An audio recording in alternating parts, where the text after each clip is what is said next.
Hello everyone, I hope you all are doing well. मेरा नाम है प्रशांत सिंह और मैं स्वागत करता हूं आप सबका दक्षिणा ई क्लासरूम प्लेटफॉर्म पे। तो गाइस, आज हम डिस्कस करने वाले हैं केमिकल काइनेटिक्स का लेक्चर नंबर 2। लेक्चर नंबर 1 में यानी कि लास्ट लेक्चर में हमने देखा था कि केमिकल काइनेटिक्स क्या होता है, यानी कि केमिकल काइनेटिक्स का इंट्रोडक्शन। उसके बाद हमने देखा था कि रेट ऑफ रिएक्शन क्या होता है, फिर हमने पढ़ा था rate of disappearance of reactants and rate of appearance of products, है ना। तो इतनी चीजें हमने पढ़ी थी और कुछ न्यूमेरिकल प्रॉब्लम्स किए थे। आज का लेक्चर हम इसके आगे स्टार्ट करेंगे। तो लेक्चर स्टार्ट करें उससे पहले आई होप आप सभी मस्त स्वस्थ और जबरदस्त होंगे, अपने फैमिली का ध्यान रख रहे होंगे और अपना भी ध्यान रख रहे होंगे एंड सोशल डिस्टेंसिंग मेंटेन कर रहे होंगे। तो स्टार्ट करेंगे आज का लेक्चर। हाथ में लीजिए पेन एंड पेपर एंड चेहरे पे रखिए एक बड़ी सी smile, right.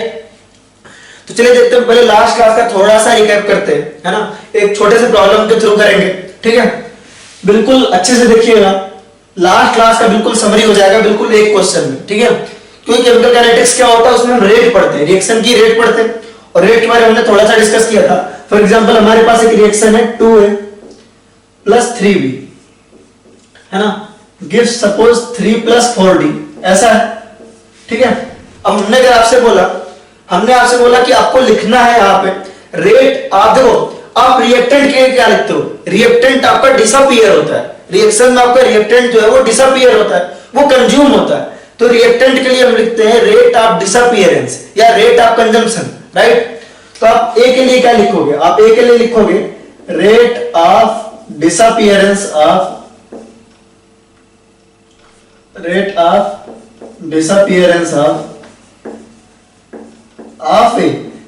Disappearance of A लिखोगे। आप ए के लिए क्या लिखोगे, रेट ऑफ डिसअपीयरेंस लिखोगे।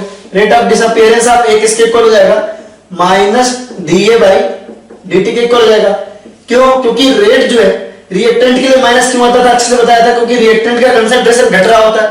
रिएक्टेंट का कंसंट्रेशन घटेगा तो फाइनल माइनस इनिशियल करोगे तो ओवरऑल क्वांटिटी नेगेटिव आएगी। और चूंकि रेट हमेशा अपने को क्या लिखनी होती है, पॉजिटिव लिखनी होती है, इसीलिए हम यहाँ पे माइनस साइन लगाएंगे। या आप इसको रेट ऑफ कंजम्पशन भी कह सकते हो, रेट ऑफ कंजम्पशन भी कह सकते हैं, consumption, right. Rate of consumption of A भी कह सकते हैं। सिमिलरली अगर आप रेट ऑफ डिसअपीयरेंस लिखो, rate of disappearance of B लिखो, क्योंकि बी भी आपका रिएक्टेंट है, तो बी के लिए भी क्या होगा, डिसअपीयरेंस का ही रेट होगा, राइट। डी के लिए भी क्या होगा, डिसअपीयरेंस की रेट होगी, है ना। बिल्कुल आसान है। तो क्या हो जाएगा आपका माइनस डीबी बाई डीटी। मैंने आपको बोला था कि डिसअपीयरेंस या अपीयरेंस का कोएफिशिएंट से कुछ लेना देना नहीं होता, है ना। डिसअपीयरेंस या अपीयरेंस का आपका कोएफिशिएंट से कुछ लेना देना नहीं होता, वो हमेशा इसी के इक्वल आएगा, ठीक है। अब बात करेंगे प्रोडक्ट की, और जब प्रोडक्ट की बात करेंगे तो सोचेंगे प्रोडक्ट के साथ हो क्या रहा है, प्रोडक्ट बन रहा है, प्रोड्यूस हो रहा है, फॉर्म हो रहा है या अपीयर हो रहा है। तो प्रोडक्ट के लिए क्या लिखते हैं, rate of appearance of product या rate of formation of product, या हम लिखते हैं रेट ऑफ है ना, प्रोडक्शन ऑफ प्रोडक्ट, है ना। तो लिखेंगे आप लिखेंगे rate of appearance, rate of appearance of product. और प्रोडक्ट क्या है आपका, सी है और डी है, तो यहां पे जाएगा आपका plus DC by DT. Plus क्यों आएगा, क्योंकि आपका जो डीसी बाई डीटी से जो क्वांटिटी निकल के आएगी वो हमेशा किस में आएगी, प्लस में आएगी। तो इधर हमको माइनस करने की जरूरत नहीं है, रेट को ऑलरेडी प्लस में है तो प्लस में ही रह जाएगा इससे, ठीक है। सिमिलरली अगर आप जो है डी के लिए लिखो rate of appearance of D, rate of appearance of D लिखोगे तो वो किसके इक्वल आएगा, प्लस डीसी बाई डीटी, ठीक है, plus DD by DT, right. Plus में आ गए। अब इनमें आपस में क्या रिलेशन होता था, अच्छे से बताया था, overall rate of reaction. Overall rate of reaction जो होती है आपकी, ओवरऑल रेट ऑफ रिएक्शन जो है, रेट ऑफ रिएक्शन वो क्या है आपका, rate of reaction equal to होता है 1 upon coefficient of A, 1 upon coefficient of A, 2 क्या है, कोएफिशिएंट ऑफ ए, है ना, minus dA by dt multiplication में है, ठीक है, इज इक्वल टू किसके इक्वल हो गए, minus 1 by coefficient of B, हो जाएगा आपका 1/3। कोएफिशिएंट ऑफ बी कितना है आपका, माइनस 3 आपका, यहां पर जाएगा माइनस डीबी बाई डीटी, ठीक है, इज इक्वल टू आप क्या लिखोगे, इज इक्वल टू आप लिखोगे प्रोडक्ट है तो 1 upon coefficient of C, 1 upon 1 तो उसको लिखने की जरूरत नहीं, plus DC by dt is equal to आ जाएगा आपका 1/4 plus dt by dt, 1/4 into plus dt by dt 1/4, क्योंकि कोफिशिएंट ऑफ d क्या है आपका 4 है, राइट। तो इसको आप नोट करिए, ठीक है, इसको नोट करिए। फिर नेक्स्ट क्वेश्चन देखेंगे। नेक्स्ट क्वेश्चन हमारा क्या है, नेक्स्ट क्वेश्चन में हमारे कह रहा है, ये हमारा फर्स्ट क्वेश्चन था, क्वेश्चन नंबर 2 देखेंगे, ठीक है। नेक्स्ट क्वेश्चन हमसे कह रहा है कि हमारा रिएक्शन है N2 gas plus 3H2 gas, gas 2NH3 gas, ऐसा हमसे बोल रहा है, ठीक है, ऐसा हमको दिया हुआ है।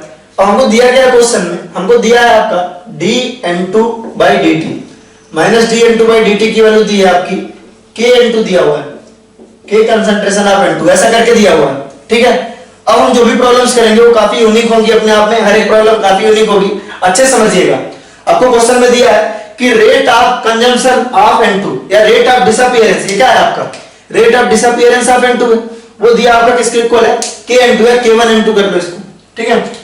और आपको दिया है rate of disappearance of H2, rate of disappearance of H2 क्या दिया हुआ आपको, rate of disappearance of H2 दिया हुआ आपको K2N2 कंसंट्रेशन ऑफ N2। इससे घबराने की जरूरत नहीं है कि भाई माइनस dH2/dt भी आपका N2 के प्रोपोर्शनल हो सकता है, उसमें कोई गड़बड़ बात नहीं है, क्वेश्चन में दिया हुआ है, ठीक है। आपसे पूछ रहा है कि K1 और K2 के बीच रिलेशन क्या होगा, relation between K1 and K2, relation between K1 and K2। आपसे पूछ रहा है कि K1 एंड K2 के बीच रिलेशन क्या होगा, ये पूछ रहा है आपसे, K1 एंड K2 के बीच रिलेशन क्या होगा। बहुत आसान है बताना, ठीक है।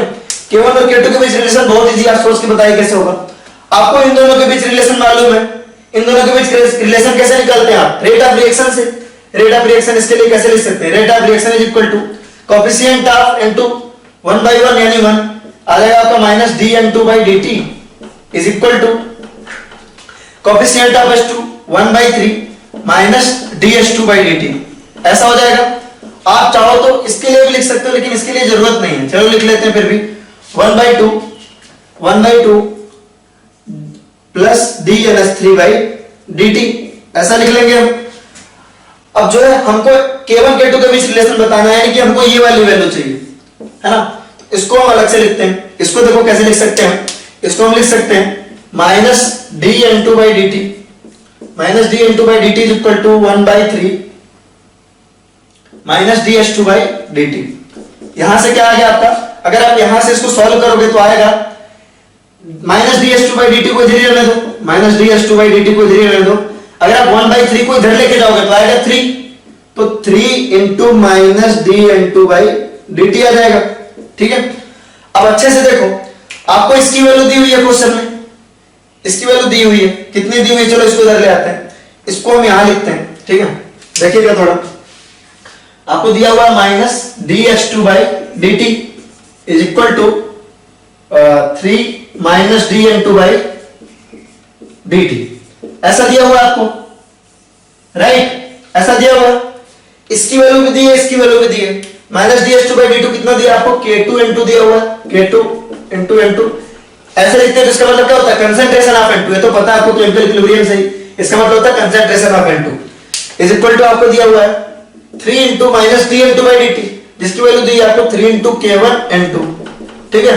कंसंट्रेशन ऑफ N2 से कंसंट्रेशन ऑफ N2 आपका कैंसिल आउट हो गया, यहां से आपकी वैल्यू निकल के आएगी K2 is equal to 3K1। आप कोई भी अच्छा बुक सॉल्व करोगे, किसी भी अच्छे बुक से सॉल्व करोगे तो आपको ऐसा क्वेश्चन जरूर देखने को मिलेगा, राइट। तो इसको आप नोट करो, फिर हम आगे बढ़ेंगे, ठीक है। ये हो गया हमारा, ठीक है। हमारा नेक्स्ट क्वेश्चन जो है, नेक्स्ट क्वेश्चन हमारा कह रहा है, ये अच्छा क्वेश्चन है काफी अपने आप में, जो अभी बताने वाला हूं, ठीक है। बहुत अच्छा क्वेश्चन है, इनकी तरह ही है बिल्कुल, मिटाने में यार खूब मेहनत करनी पड़ती है, राइट, इतना तो लिखने में नहीं करनी पड़ती।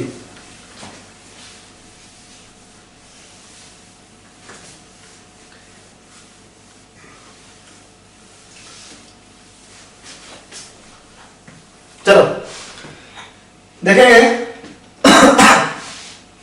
देखेंगे इसको। नेक्स्ट क्वेश्चन हमारा क्या है, बहुत अच्छा क्वेश्चन है, दिमाग लगाइएगा थोड़ा सा अच्छे से। क्वेश्चन आपको दिया हुआ है 2SO2 plus O2 gives 2SO3, ऐसा आपका क्वेश्चन है, ठीक है। 2SO2 plus O2 gives 2SO3। आपको दिया क्या है बहुत अच्छा क्वेश्चन, इसको देखिएगा थोड़ा। रेट ऑफ अपीयरेंस दिया हुआ है, किसका? रेट ऑफ अपीयरेंस दिया हुआ है। अपीयरेंस किसका दे सकता है, आप भी बताओ। अपीयर तो इसमें केवल एक ही हो रहा है, SO3 दे रहा है, तो रेट ऑफ अपीयरेंस किसके लिए दे सकता है? केवल रेट ऑफ अपीयरेंस आपका केवल SO3 के रेस्पेक्ट में दे सकता है, सल्फर ट्राइऑक्साइड के रेस्पेक्ट में दे सकता है। Rate of appearance of SO3 दिया हुआ है कितना? ये बहुत अच्छा क्वेश्चन है, इसको ध्यान से करिएगा, गलती नहीं होनी चाहिए यार। ग्राम पर मिनट दिया हुआ है, पर सेकंड दे, पर मिनट दे, क्या करना है आपको? पर मिनट में आप भी निकाल देना, ठीक है। और आपको निकालना क्या है? रेट ऑफ डिसअपीयरेंस ऑफ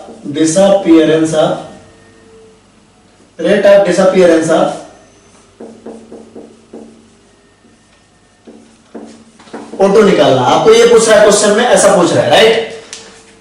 थोड़ा टाइम लेके करिए और बहुत अच्छे से करिएगा, मोस्टली लोगों से गलत हो जाएगा, रीजन बहुत ऑब्वियस है, थोड़ा सही से करिएगा। अगर कुछ बच्चों का सही होता है तो मुझे अच्छा लगेगा, मैं यहां से देख सकता हूं, आपके एक्सप्रेशन रीड कर सकता हूं। चलिए तो इसको देखते हैं। सीधी सी बात है, जब भी आपका अपीयरेंस डिसअपीयरेंस में रिलेशन पूछे, आपको ओवरऑल रेट रिएक्शन पे जाना होता है ना। तो वो सीधी सी बात है, अपीयरेंस की रेट क्या होगी? प्लस DSO3/dt, है ना। आप देखो ध्यान सुनिए, सॉल्यूशन देखेंगे, इनमें आपस में रिलेशन निकालना। सीधी सी बात है, रेट ऑफ अपीयरेंस और रेट ऑफ डिसअपीयरेंस में। तो रेट ऑफ रिएक्शन किसकी इक्वल हो जाएगी? 1/2 माइनस DSO2/dt, मैंने ये मल्टीप्लीकेशन में है, right, is equal to minus DO2/dt, क्योंकि आपका जो O2 का कोएफिशिएंट है वो 1 है, राइट, इज इक्वल टू आपका 1/3 इंटू प्लस DSO3/dt। आपको किसके किसके बीच रिलेशन चाहिए? ये आपका क्या? Rate of disappearance of O2, और ये वाला आपका क्या है? Rate of appearance of SO3, ठीक है। तो इन दोनों के बीच रिलेशन चाहिए था, इन दोनों को आप अलग करके देख लो। आप क्या लिख सकते हो यहां पे? Minus DO2/dt is equal to half, है ना, ये लिख सकते हैं। हाफ ऑफ DSO3/d2 क्या दिया आपको? इसकी वैल्यू दी है, rate of appearance of SO3 की वैल्यू दी है, क्या दिया आपको? 100 दिया हुआ है, 100 ग्राम पर मिनट, 100 ग्राम पर मिनट। यहां से आ जाएगा minus DO2/dt is equal to 50 gram per minute. अब ये गलत है, क्यों गलत है आप बताओ? ये गलत है, सरासर गलत है। क्यों? क्योंकि रिएक्शंस कभी भी मास रेशियो में थोड़ी ना कंबाइन करती हैं, एग्जैक्ट उसी मोल के रेशियो में कंबाइन करती हैं, है ना। ऐसा थोड़ी है कि इसका 2 ग्राम इसका 2 ग्राम बना रहा है, इसका 2 ग्राम इसका 2 ग्राम थोड़ी ना बना रहा है। इस रिएक्शन के हिसाब से जैसा आपने किया है, आपने यहां 100 ग्राम का 50 कर दिया, इसके 100 ग्राम का आपने 50 कर दिया। इसका मतलब पता आप क्या कह रहे हो कि इसके 1 ग्राम से इसका 2 ग्राम बना हुआ है, ग्राम के रेशियो में थोड़ी ना कंबाइन करता। बहुत सिंपल सी बात है, बहुत सिंपल सी बात है, समझेंगे, ठीक है। जैसे मान लो आपका H2, सिंपल लेते हैं थोड़ा सा, और कोई सपोज आपसे बोला गया H2 प्लस O2 वाटर है, H2 प्लस O2 आपका यहाँ पे 2H2 दे रहा है। अब आपको पता है, आपको अच्छे से पता है कि H2 का 2 मोल अगर आप लोगे, H2 का 2 मोल लोगे तो H2O का भी 2 मोल बनेगा। H2 का अगर आप 2 मोल लोगे, H2 का 2 मोल, H2O का 2 मोल बना रहा है, लेकिन क्या H2 का आपका 2 ग्राम इसका भी 2 ग्राम बनाएगा? ये तो बिल्कुल गलत है ना, ये तो बिल्कुल गलत है, राइट। इसके 2 मोल का वेट कितना है? इसके 2 मोल का वेट कितना है? इसके 2 मोल का वेट है आपका, अगर आप H2 का 2 मोल लेते हो तो इसका मास आएगा आपका 4 ग्राम, और इसका आप 2 मोल लोगे तो आएगा 36 ग्राम। तो देखो मास का रेशियो तो अलग है, मास का भी रेशियो फिक्स है, लेकिन मास का रेशियो अलग है। तो आप रेट में ना मास के साथ ऐसा नहीं कर सकते, मास को आपको मोल में कन्वर्ट करना ही पड़ेगा, राइट। तो ये काफी अच्छा क्वेश्चन था। देखिए यहां पे सीधी सी बात है, आपने कहा इसका 2 मोल इसका 2 मोल बनाएगा, बिल्कुल सही, मोल का रेशियो बिल्कुल सही है, लेकिन क्या इसका 2 ग्राम इसका 2 ग्राम बनाएगा? वो गलत है। तो हम ग्राम से डायरेक्टली कन्वर्ट नहीं कर सकते, तो पहले अपने को क्या करना पड़ेगा, इसको आप चाहो तो नोट भी कर लो, ठीक है, वीडियो पॉज करके, फाइन। तो ये सब में दिमाग लगाना है। मेरे मतलब बच्चों से होना चाहिए था क्वेश्चन, कुछ बच्चों से तो जरूर होना चाहिए, नहीं हुआ तो कोई बात नहीं, मतलब पहली बार में ऐसा होता है, राइट।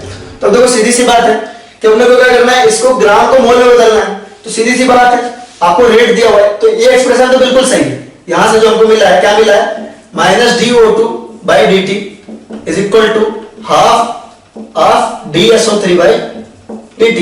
अब यहां से हमको मोल पर मिनट में इसको कर लेना है, मोल पर मिनट में कर लेना है, ठीक है।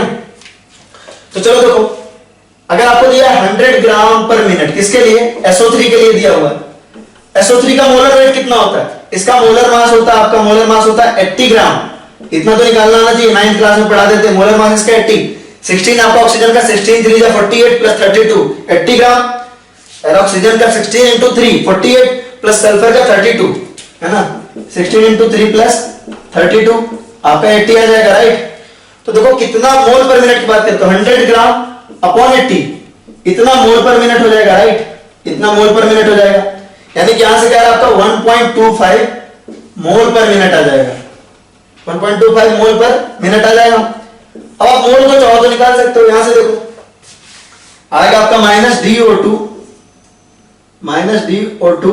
By dt is equal to half of rate, है ना, rate of appearance of SO3, वो आपको दिया मोल पर मिनट में, इंटू 1.25 मोल पर मिनट। तो आप इसको सिंप्लीफाई करके अगर लिखना चाहो तो आप इसको लिख सकते हो -DO2 by dt is equal to आ जाएगा आपका, मोल पर मिनट में लिख रहे हैं, इसको आप लिखना चाहो तो आप लिख सकते हो 5/8 मोल पर मिनट, राइट, 5/8 मोल पर मिनट। अब आप चाह रहे हो कि इसको भी ग्राम पर मिनट में दे, क्योंकि ऑप्शन आपको ग्राम पर मिनट में देने के चांसेस बहुत हैं, क्योंकि इसको ग्राम पर मिनट में दिया है। तो आप फिर से इसको जो है अब O2 के रेस्पेक्ट में मास में बदलो, तो O2 के रेस्पेक्ट में मास में बदलोगे तो कैसे आएगा, देखो आएगा आपका -DO2 by dt is equal to आएगा आपका 5/8, मोल को आपको मास में बदलना है, तो क्या करोगे आप इसके मोलर मास से मल्टीप्लाई कर दोगे, और O2 का मोलर मास है 32 इंटू 5/8 ग्राम पर मिनट। यहां से आ जाएगा आपका 20, 8 1 जा 8, 8 4 जा, है ना, तो 32 20 ग्राम पर मिनट, ये आ जाएगा आपका सिंपल, राइट। ये काफी अच्छा क्वेश्चन था मेरे हिसाब से। इसके बाद एक और अच्छा क्वेश्चन है जो आपके नीट में आने के चांसेस कम है, बट है ना, वो क्वेश्चन भी कराना जरूरी है, ठीक है। उसके लिए आपकी लॉग की बेसिक नॉलेज जरूरी है ना। मैंने लॉग भी आपको पढ़ाया था, एक क्लास लेके आधे घंटे का, है ना, याद है आपको, बिल्कुल स्टार्टिंग जब केमिस्ट्री की थी, ठीक है, जिस बैच को मैंने पढ़ाया था, मतलब लॉग भी पढ़ाया था। तो काफी आसान है, डिफिकल्ट कुछ नहीं है। आपको एक रिएक्शन दिया हुआ है, आपको एक रिएक्शन दिया है XA gives YB, मतलब आपका x और y क्या है, a और b का कोफिशिएंट है, ठीक है। इसके लिए दिया हुआ है आपको, इसके लिए दिया हुआ है कि log -DA/dt, log -DA/dt is equal to log plus dB/dt, log plus dB/dt plus 1, ऐसा दिया हुआ आपको, ठीक है। इस तरह का दिया हुआ आपको log dA/dt, इतना दिया हुआ आपको। आपसे पूछ क्या रहा है, आपसे molar ratio of A and B पूछ रहा है। क्या पूछ रहा है, मोलर रेशियो। क्या पूछ रहा है आपसे, मोलर रेशियो पूछ रहा है आपका A एंड B का, मोलर रेशियो पूछ रहा है। मोलर रेशियो का मतलब क्या हुआ, x/y पूछ रहा है, y/x आप जो भी कह दें, मोलर रेशियो पूछ रहा है, ऐसा क्वेश्चन में आ रहा है। तो चलिए देख लेते हैं कैसे सॉल्व होगा। मतलब ऐसा नहीं कि आप लोगों को सॉल्यूशन बताने में बहुत लोगों को आइडिया लग जाएगा, लेकिन देख ले इस तरह के क्वेश्चंस को कैसे करेंगे। तो आपको अच्छे से मालूम है कि इन दोनों के बीच अभी आप मुझे लॉग देख के कुछ समझ में नहीं आ रहा है, मतलब मेरा दिमाग काम नहीं कर रहा है कैसे करना है। तो चलो ठीक है, मैं अपने बिल्कुल बेसिक तरीके से जाता हूं, जैसा मुझे मालूम है। मुझे मालूम है इसको क्या कहते हैं, rate of disappearance of reactant A, rate of disappearance of reactant A, और इसको कहते हैं rate of appearance of product B. इनके बीच रिलेशन निकालने का मुझे केवल एक ही फंडा मालूम है, वो है आपका rate of reaction. Overall rate of reaction लिखो, सारा मामला क्लियर हो जाता है। Overall rate of reaction equal to क्या जाएगा, 1/x, 1 by coefficient of A, है ना, इनटू आपका क्या आएगा -DA/dt gives 1/y plus dB/dt, ऐसा कुछ आ जाएगा, ऐसा कुछ आ जाएगा। हमको चाहिए x/y, है ना, इनके बीच हमको रिलेशन निकल गया। x/y की तरफ मैं बढ़ रहा हूं थोड़ा थोड़ा, देखते हैं कैसे निकलेगा। x/y चाहिए, तो अगर x को इधर ले आ रहा है, देखो x को इधर ले आ रहा है, तो कैसे लिख सकते हैं इसको, -DA/dt is equal to x/y plus dB/dt लिख सकते हैं। अब मेरा दिमाग काम कर रहा है कि ये तो आ गया, इसको अगर मैं लॉग में कन्वर्ट कर दूं तो कैसा दिखेगा, शक्ल देखते हैं।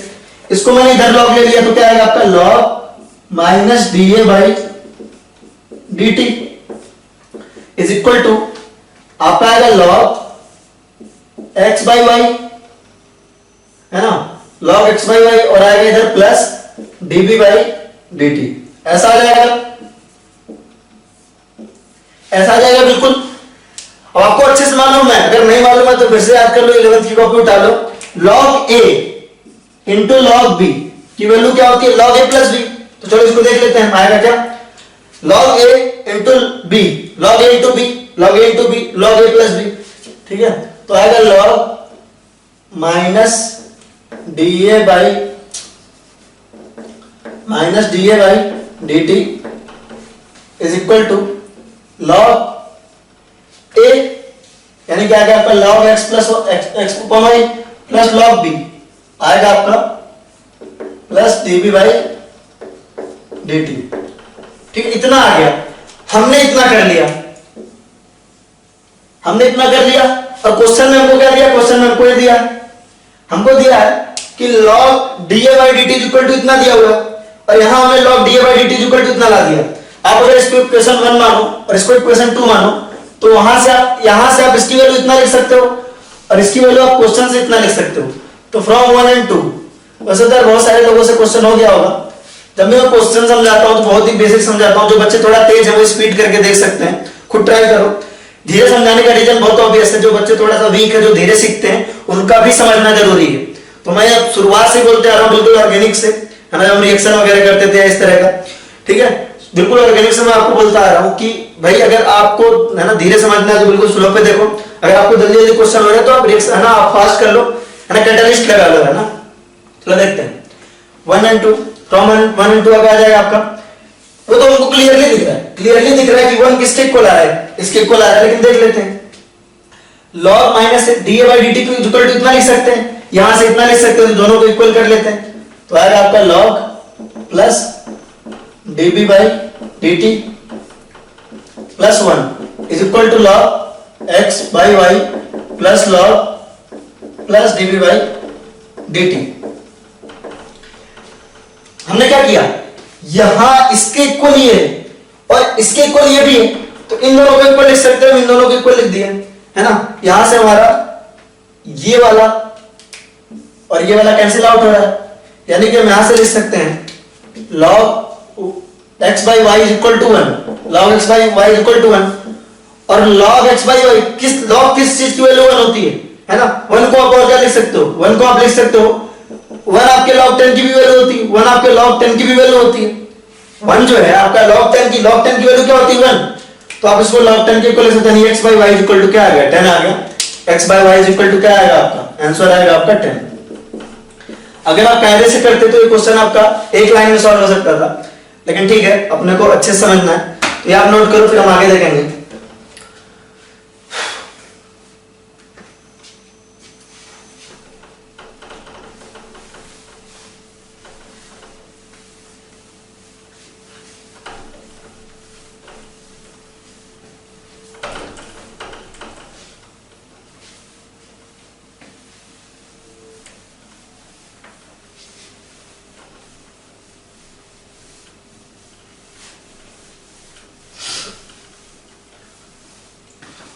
चलो, ये तो हो गया हमारे कुछ क्वेश्चंस, ठीक है। अब हम देखेंगे कि रेट ऑफ रिएक्शन ही पढ़ रहे थे, है ना। हम देखेंगे कि रेट ऑफ रिएक्शन को कौन कौन से ऐसे फैक्टर्स हैं जो आपको अफेक्ट कर सकते हैं, यानी कि कब हमको, यार हमने एक बात की थी कि वो काम शुरू सिर्फ 6 सेकंड में, ये वो फलाना ढेकड़ा, कि भाई आपके फूड में प्रिजर्वेटिव डालते हैं तो क्या होता है, वो रेट ऑफ रिएक्शन स्लो करता है। यानी कि हमको अच्छे से नॉलेज होना चाहिए कि कौन से ऐसे फैक्टर्स हैं जो रेट को स्लो डाउन करते हैं, जो रेट को फास्ट करते हैं, जो हमारे काम की रिएक्शन है या नहीं।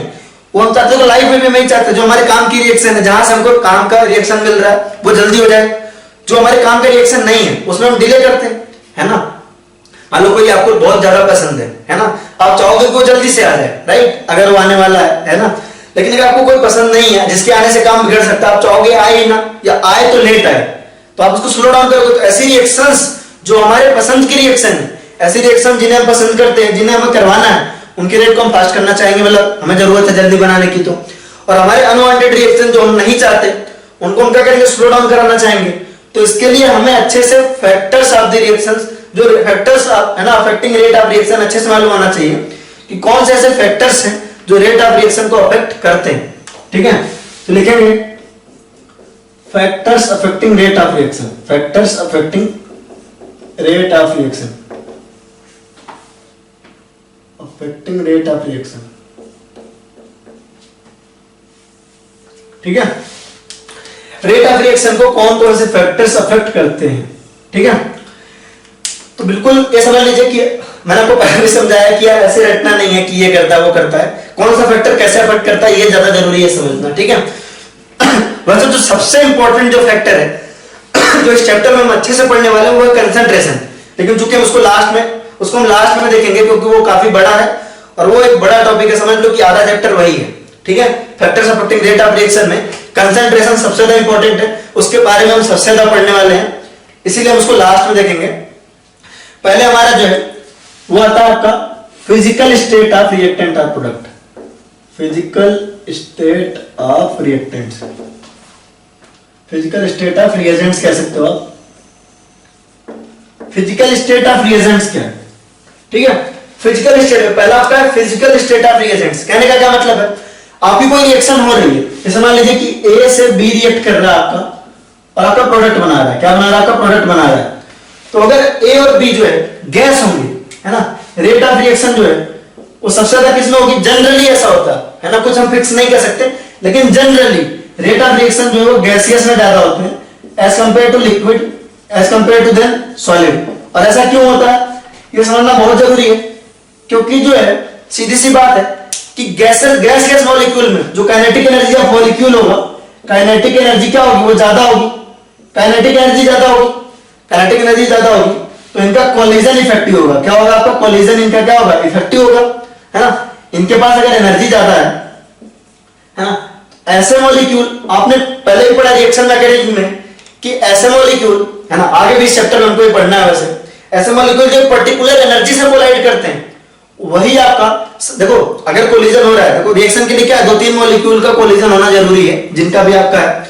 ठीक है, तो कोलिजन हो रहा है तो सारे कोलिजन से आपका प्रोडक्ट नहीं बनता है, सिर्फ उन्हीं कोलिजन से बनता है जो आपके इफेक्टिव कोलिजन होते हैं, जिनकी एनर्जी जो आपकी एक्टिवेशन एनर्जी से ज्यादा होती है। घबराइए मत, इन बड़े बड़े वर्ड से सबके बारे में बात करेंगे। तो बेसिकली गैसियस मॉलिक्यूल में मोबिलिटी ज्यादा होती है ना, काइनेटिक एनर्जी ज्यादा होती है और साथ में यहाँ नंबर ऑफ कोलिजन बढ़ने के भी चांसेस ज्यादा होते हैं। तो गैसियस मॉलिक्यूल में आपका rate of reaction in compare आपके सॉलिड से, है ना, ज्यादा अच्छा होता है, सॉलिड के कंपैरिजन में ज्यादा बेटर होने के चांसेस होते हैं rate of reaction, right. Next आपका सरफेस एरिया।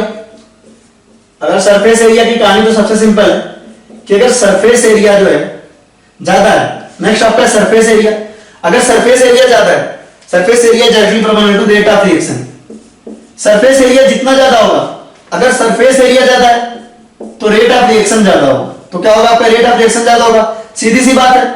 अगर आप कोई सॉलिड ले रहे हो, बिल्कुल, है ना, अगर आप सॉलिड ले रहे हो, इस तरह का सॉलिड ले रहे हो, है ना, ये आपका एक सॉलिड है और ये आपका दूसरा सॉलिड है, इनके साथ आप रिएक्शन करवा रहे हो तो सारे मॉलिक्यूल इफेक्टिवली कोलाइड ही नहीं हो पाएंगे इनके। लेकिन अगर इन्हीं को पाउडर फॉर्म में कन्वर्ट कर रहे हो, इनको पाउडर फॉर्म में कन्वर्ट कर दे रहे हो, बिल्कुल छोटे छोटे टुकड़े बना दे रहे हो, चूरन बना दे रहे हो इनका, राइट, तो सरफेस एरिया बढ़ जाएगा, रिएक्शन के लिए सरफेस बढ़ जाएगी और रेट ऑफ रिएक्शन आपका बढ़ जाएगा। That's why in many reactions we use reagents in powdered form, इसीलिए हम जो है बहुत सारे रिएक्शंस में आपका रिएजेंट जो है आपका पाउडर्ड फॉर्म में यूज करते हैं, राइट। चलिए नेक्स्ट, स्टेबिलिटी कैसी है, stability of reactant and product, इसकी बात करेंगे कि स्टेबिलिटी कैसी है, stability of reactant and product, stability of reactant and product. Stability की बात करनी बहुत जरूरी है, सीधी सी बात है यार, सीधी सी बात है यार कि अगर आप एक बहुत स्टेबल कंडीशन में हो और वहां से स्टेबल कंडीशन में तो आप नहीं जाना चाहोगे।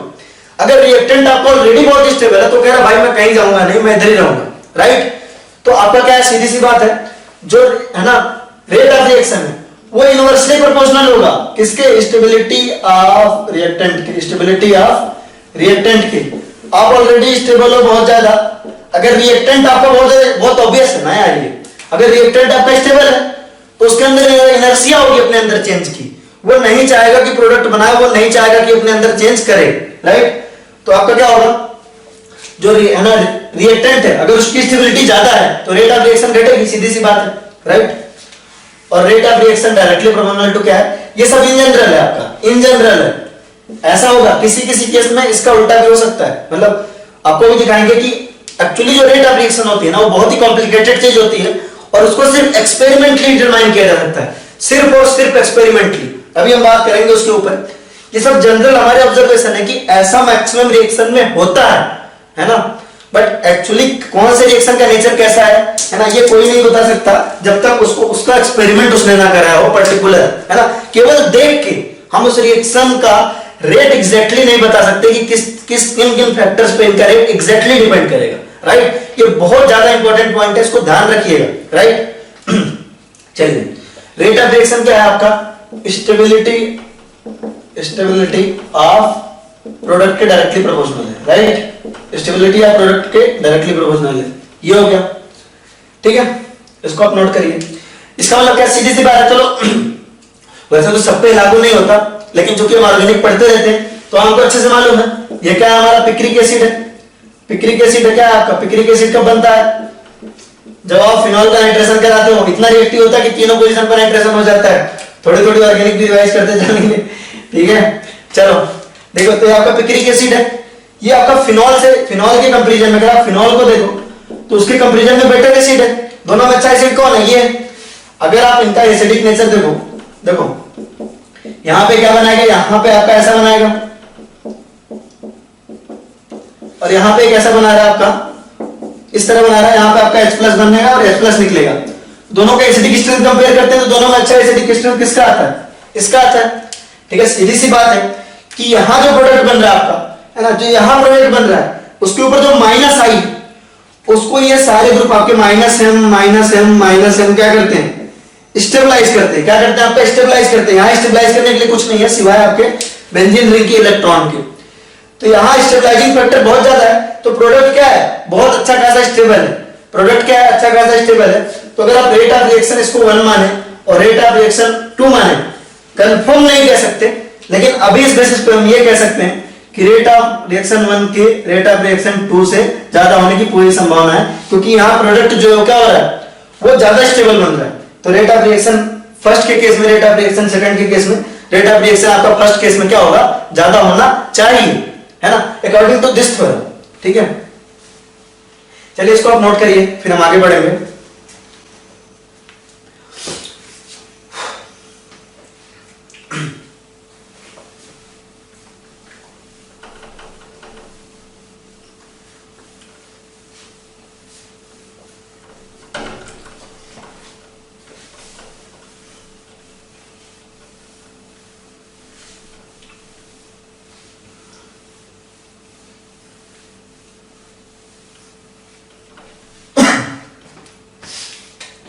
नेक्स्ट है टेम्परेचर, नेक्स्ट है टेम्परेचर,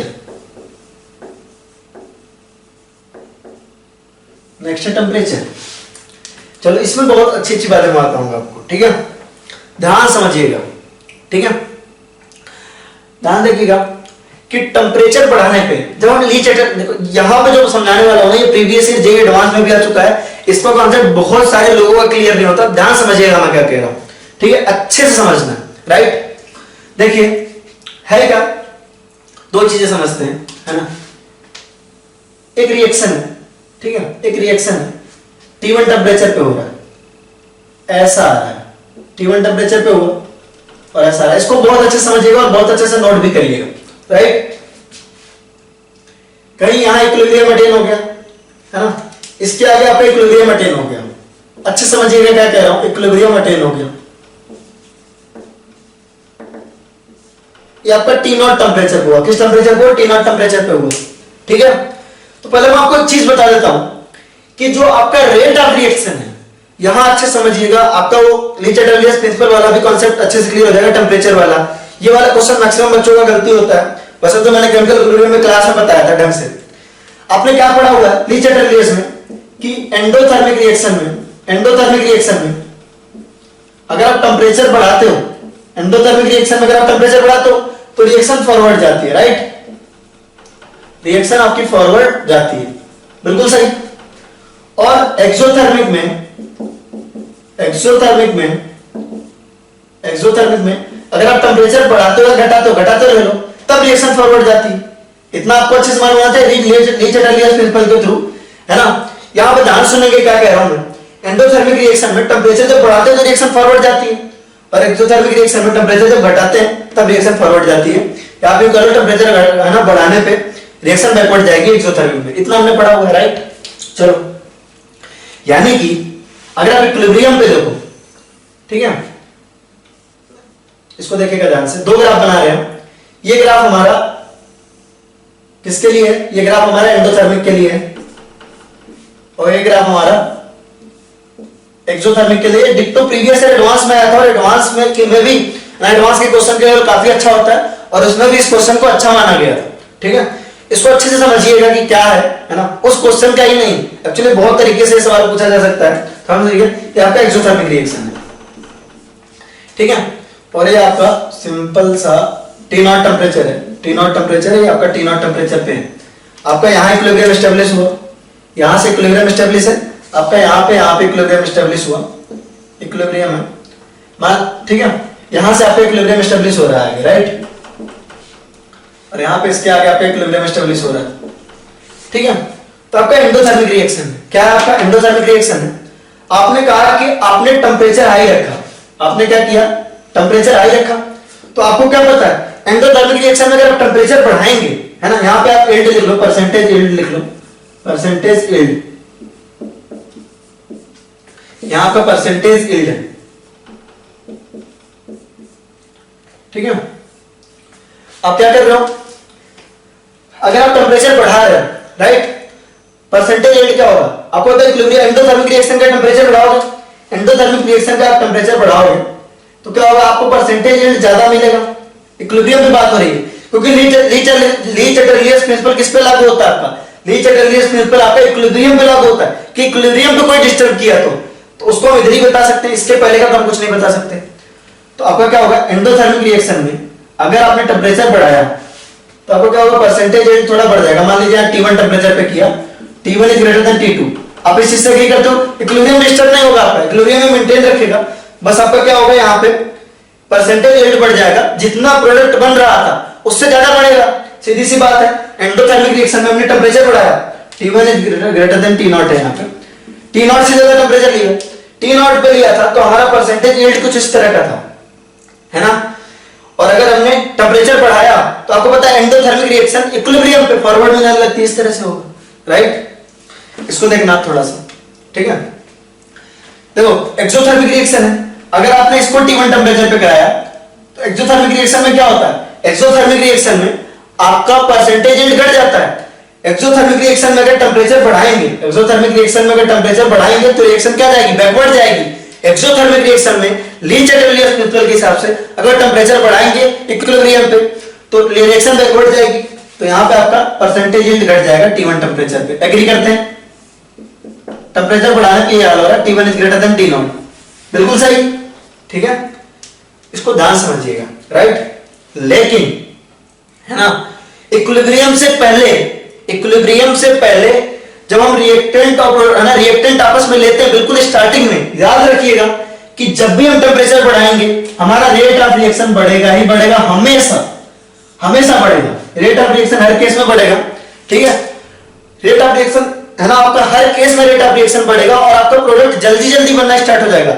इक्विलिब्रियम के बाद कितना बनेगा, क्या बनेगा, कैसे बनेगा, वो एक अलग कहानी है। लेकिन स्टार्टिंग में टेम्परेचर बढ़ाने पे क्या होगा? समझिएगा ध्यान से। कोई भी एक रिएक्शन होता है, आपने रिएक्टेंट मान लिया और यहां पे आपने एक प्रोडक्ट माना, ठीक है? आपको क्या है, ये क्या होता है? आपको जो एक पहाड़ होता है, रिएक्टेंट और पहाड़ के बीच की एनर्जी को क्या बोलते हो? एक्टिवेशन एनर्जी बोलते हो। क्या बोलते हो आप? एक्टिवेशन एनर्जी बोलते हो, एक्टिवेशन एनर्जी। आपको मैंने अच्छे से बताया था कि अगर आपका प्रोडक्ट की एनर्जी कम है, प्रोडक्ट की एनर्जी अगर कम है तो आप क्या करते हो? प्रोडक्ट की एनर्जी अगर कम है तो आप ऐसा करते हो अगर यहाँ पर प्रोडक्ट की एनर्जी कम है तो आप सोचो रिएक्शन सीधा हो जाना चाहिए था, लेकिन नहीं, एटलीस्ट इसको इतनी एनर्जी और चाहिए, एक्टिवेशन एनर्जी जितनी एनर्जी और चाहिए ताकि ये इसको पार करके प्रोडक्ट बनाए। तो टेम्परेचर बढ़ाने से क्या होगा, आपका रेट ऑफ रिएक्शन हमेशा बढ़ेगा, क्योंकि टेम्परेचर बढ़ाने से क्या होगा, उनके पास क्या होगा, एक्टिवेशन एनर्जी जो है, टेम्परेचर बढ़ाने से मॉलिक्यूल के पास क्या आएगी, एनर्जी आएगी, energy of molecule increases. Temperature अगर आप इंक्रीज कर रहे हो तो उससे क्या होगा, आपका एनर्जी ऑफ रिएक्टेंट इंक्रीजेस। और अगर आप एनर्जी आपका रिएक्टेंट का इंक्रीज होगा तो उनकी एक्टिवेशन एनर्जी क्या होगी, ज्यादा हो जाएगी। उनकी एक्टिवेशन एनर्जी क्या हो जाएगी, एक्टिवेशन एनर्जी ज्यादा नहीं होगी, उनकी एनर्जी एक्टिवेशन एनर्जी से ज्यादा हो जाएगी, और वो है ना प्रोडक्ट बनाने के लिए रिएक्शन क्या हो जाएगी, फेवरेबल हो जाएगी। यानी कि आपका जो स्टार्टिंग रेट है, परसेंटेज रेट है, वो दोनों केस में ही बढ़ेगा। इस केस में भी इधर आएगा और इस केस में भी इधर जाएगा। देखिएगा थोड़ा ध्यान से, इस केस में भी ये पहले तो रेट बढ़ेगा ही बढ़ेगा, है ना, कुछ इस तरह का ग्राफ आपको ऑब्जर्व होगा, इस तरह का, ठीक है। इक्विलिब्रियम पे के बाद आपका जो प्रोडक्ट है वो घटेगा, है ना, इक्विलिब्रियम के बाद अगर टेम्परेचर बढ़ा तो प्रोडक्ट घटेगा, ठीक है, लेकिन रेट ऑफ रिएक्शन तो स्टार्टिंग में बढ़ेगा ही बढ़ेगा, राइट, ठीक है, बहुत आसान था। देखिए सीधी सी बात है, टेम्परेचर आपने बढ़ाया, रेट ऑफ रिएक्शन बढ़ना ही चाहिए, टेम्परेचर बढ़ाया, रेट ऑफ रिएक्शन बढ़ना ही चाहिए, T1 टेम्परेचर पे आपका रेट ऑफ रिएक्शन बढ़ना ही चाहिए। लेकिन इक्विलिब्रियम के बाद, है ना, हाई टेम्परेचर पे प्रोडक्ट कम मिलेगा, यहां पे कम मिलेगा, राइट। तो ये बात हो गई। तो याद रखिएगा, बिल्कुल स्टार्टिंग में इक्विलिब्रियम से पहले तो आपकी क्या होती है, रेट ऑफ रिएक्शन बढ़ती ही बढ़ती है ना। तो ये बहुत ही अच्छा कॉन्सेप्ट था। यानी कि देखो, इक्विलिब्रियम अटेन होने के बाद हमको ये सोचना है कि भाई हमारा एंडोथर्मिक है एक्सोथर्मिक है। इक्विलिब्रियम अटेन होने के बाद अगर एंडोथर्मिक रिएक्शन है तो टेम्परेचर बढ़ाने पे फॉरवर्ड जाएगी, अगर है ना एक्सोथर्मिक रिएक्शन है तो टेम्परेचर बढ़ाने पे बैकवर्ड आएगी, है ना, क्योंकि इक्विलिब्रियम अटेन हो चुका है, ठीक है। लेकिन इक्विलिब्रियम अटेन होने से पहले बिल्कुल स्टार्टिंग की बात कर रहे हैं इनफैक्ट, तो टेम्परेचर बढ़ाने पे एक्टिवेशन एनर्जी मॉलिक्यूल्स को मिलता जाएगा, उनका रेट हमेशा बढ़ेगा। तो देखो, हमने T1 टेम्परेचर लिया, T0 से आधा ज्यादा लिया, तो यहां देखो रेट ऑफ रिएक्शन बढ़ा, परसेंटेज रेट बढ़ा, और ऐसे जा रहा है विद टाइम। यहां पे देखो टेम्परेचर बढ़ाने पे इस रिएक्शन में भी क्या हुआ, आपका बड़ा रेट, और इक्विलिब्रियम के बाद ये घटा, ठीक है। तो इसको आप नोट कर लो, ढंग से नोट कर लो। ये आप अपने वर्ड्स में जितना अच्छा लिख सकते हो, जितने अच्छे से आप इसको लिख सकते हो, इस कहानी को उतने अच्छे से लिखो। इतना बिल्कुल कॉन्साइज फॉर्म में अगर आपने इसको समझ लिया तो आपको और अलग से थ्योरी बहुत ज्यादा पढ़ने की जरूरत नहीं है ना, क्योंकि इसमें 50 तरह की चीजें और है, ठीक है, जो बच्चों को समझ में नहीं आती, कंफ्यूज होते बार बार। लेकिन इतने अगर अच्छे से रिलेट करके आपने देख लिया तो आपका कॉन्सेप्ट पूरी तरह से क्लियर हो जाएगा, राइट। चलिए इसको आपने नोट करिए, फिर हम आगे देखेंगे।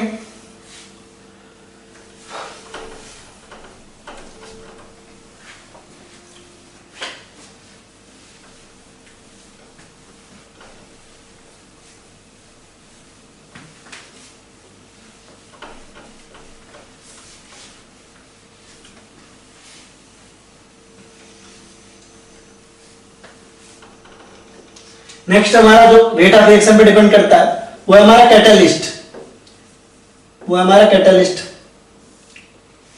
कैटलिस्ट क्या होते हैं, आप बहुत सुनोगे कैटलिस्ट। आपका कैटलिस्ट क्या करता है, आपके लाइफ में बहुत सारे कैटलिस्ट होते हैं, जैसे मम्मी पापा आपके, है ना, फायदा पहुंचाते हैं, जो रिएक्शन की रेट को बढ़ाते हैं।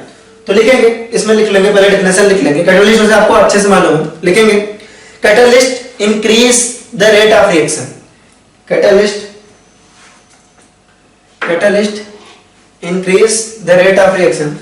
Catalyst increase the rate of reaction without getting consumed between the without getting consumed in a reaction. Catalyst क्या करते हैं, आपके रेट ऑफ रिएक्शन को बढ़ाते हैं विदाउट गेटिंग कंज्यूम्ड, है ना। कैटलिस्ट आपका कंज्यूम नहीं होता है ना, बिना कंज्यूम हुए रेट ऑफ रिएक्शन को क्या करता है, बढ़ाता है, ठीक है। याद रखेंगे करता क्या है कैटलिस्ट में, लिए देखिए, ठीक है।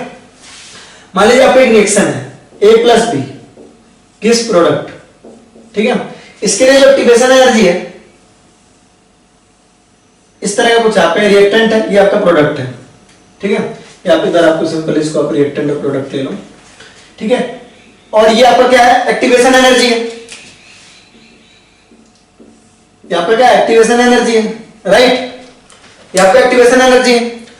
अब देखिए रिएक्टेंट कैटलिस्ट क्या करता है, जैसे आपने सेकंड केस में, इसको आपने फर्स्ट केस लिया, ये आपका फर्स्ट केस हो गया, ठीक है, ब्लैक वाले का मान लीजिए आपने फर्स्ट केस ले लिया।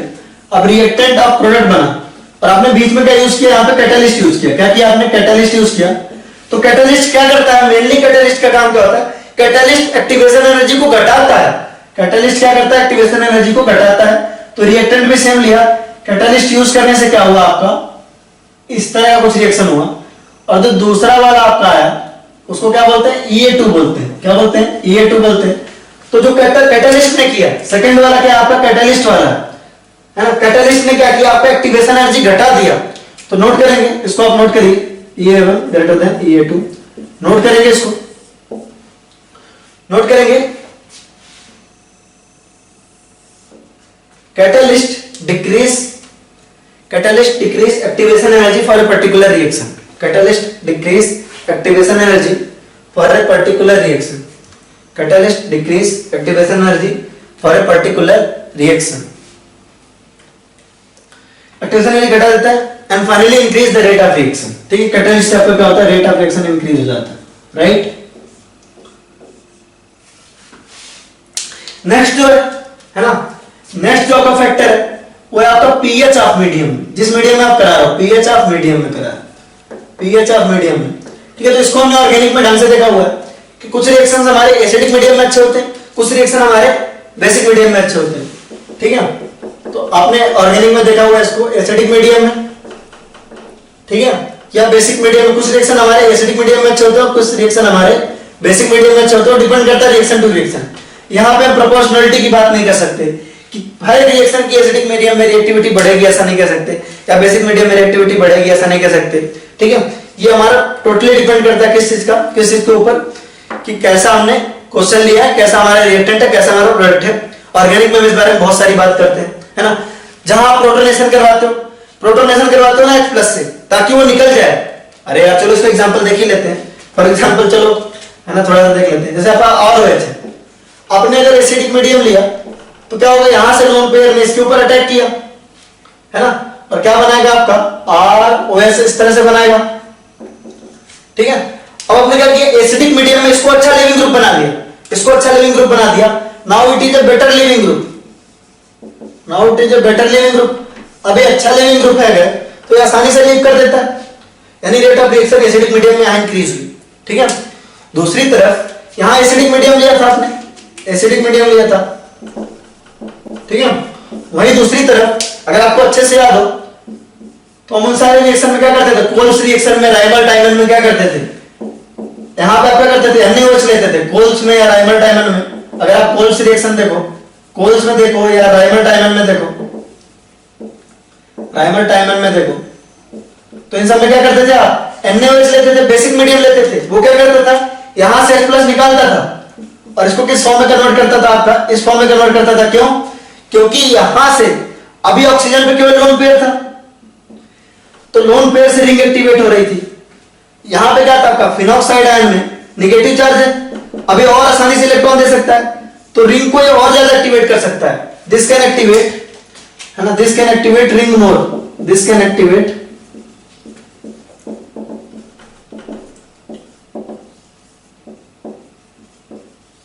तो ये रिंग को ज्यादा एक्टिवेट कर सकता है। तो यहां पर देखो बेसिक मीडियम में रिएक्शन फास्टर हो रही है ना।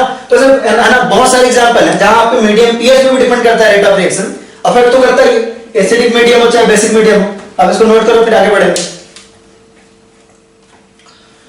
चलो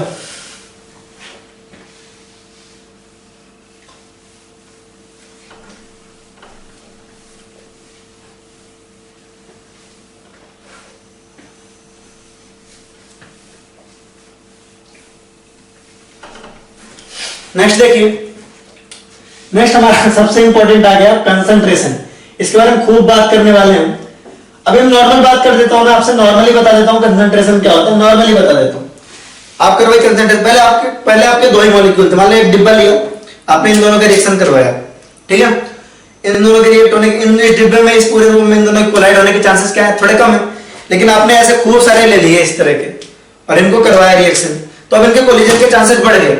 तो कंसंट्रेशन से आमतौर पे, है ना, रेट ऑफ रिएक्शन बढ़ता है, ठीक है। लेकिन क्या है, कैसे है, बहुत कॉम्प्लिकेटेड है। कंसंट्रेशन के साथ रेट का रिलेशन इतना कॉम्प्लिकेटेड है कि पूरा एक चैप्टर समझ लो केमिकल काइनेटिक्स मेनली उससे लिए बना, ठीक है। तो देखेंगे है क्या ये सारी चीजें। तो इसमें आपने एक चीज पढ़ी होगी है ना, केमिकल इक्विलिब्रियम में law of mass action, law of mass action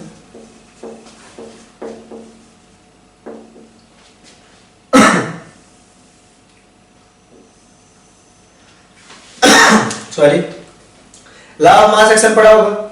उसमें क्या पढ़ा है, सीधी सी बात है, आपने पढ़ा था a plus B A plus B B gives product था आपका, ठीक है। बिल्कुल ध्यान समझने में, केमिकल इक्विलिब्रियम में यही पढ़ा था हमने।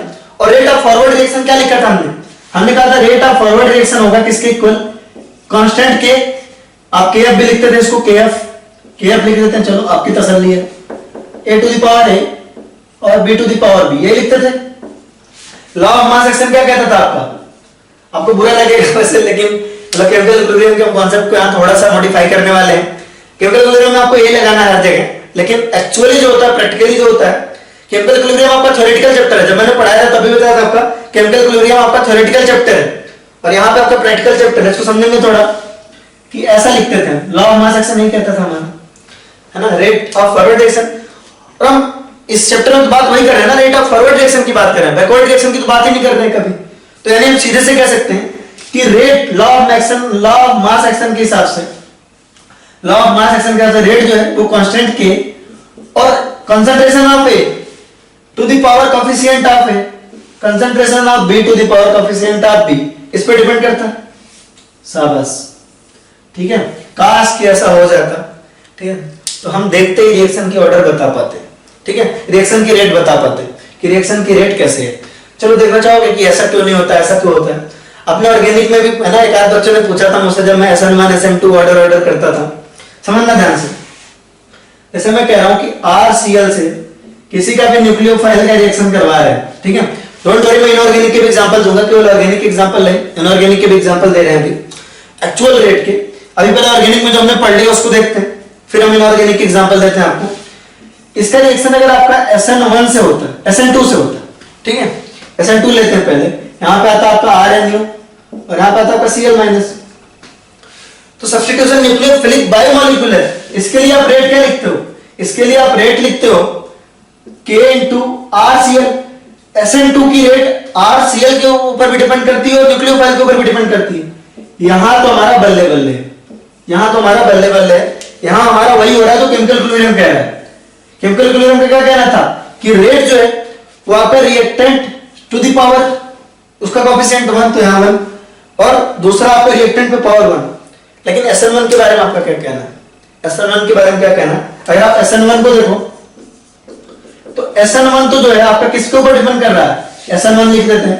SN1 रिएक्शन आपका कैसा, R न्यूक्लियोफाइल प्लस आपका आएगा यहाँ पे Cl-, ठीक है। SN1 में क्या होता है, जो रेट होती है, SN1 की जो रेट होती है, SN1 की जो रेट होती है वो किसके इक्वल होती है आपकी, K इंटू केवल RCl, वो न्यूक्लियोफाइल के ऊपर इंडिपेंडेंट होता है। यहाँ पे आप 1 1 लिख लो ताकि आपको अच्छा लगे, यहाँ कोएफिशिएंट 1 कोएफिशिएंट 1। तो ये तो आपका law of mass action follow कर रहा है, इसमें कोई दिक्कत नहीं है। लेकिन अगर आप इसको देखो, है ना, अगर आप इसको देखो तो यहाँ पे पंगा क्या आ रहा है, पंगा ये आ रहा है कि यहाँ पे सिर्फ इसके प्रोपोर्शनल है। या आप ऐसे भी लिख सकते हो कि न्यूक्लियोफाइल के कंसंट्रेशन पे पावर 0, ऐसा भी लिख सकते हो लिखना चाहे तो, कि उसके ऊपर डिपेंड नहीं कर रही है। लेकिन अब यहाँ पे तो law of mass action fail हो गया। लॉ ऑफ मास एक्शन का तो यही कहना चाह रहा है कि रेट इसके और इसके, सोच के देखो, अगर लॉ ऑफ मास एक्शन इतना कामयाब होता तो हम ऑर्गेनिक में बार बार ऑर्डर ऑर्डर ऑर्डर ऑर्डर क्यों कर रहे होते कि ऑर्डर 1 ऑर्डर 2 ऑर्डर 3, है ना, ये क्या है, SN1 1 फर्स्ट ऑर्डर की है, E1 फर्स्ट ऑर्डर की है, SN2 सेकंड ऑर्डर की, E2 सेकंड ऑर्डर की है। सोचा कभी कि केमिकल इक्विलिब्रियम आपका बता ही रहा था कि ये जो है डायरेक्ट कोएफिशिएंट पे पावर कर दो तो काम तो कितना आसान था। बट प्रैक्टिकली ऐसा नहीं होता, है ना, ठीक है, प्रैक्टिकली ऐसा नहीं होता। तो क्या होता है, एक तो हमारे एग्जांपल है, प्रैक्टिकल एविडेंस है कि ऐसा नहीं हो रहा, यहां law of mass action follow नहीं हो रहा है, राइट।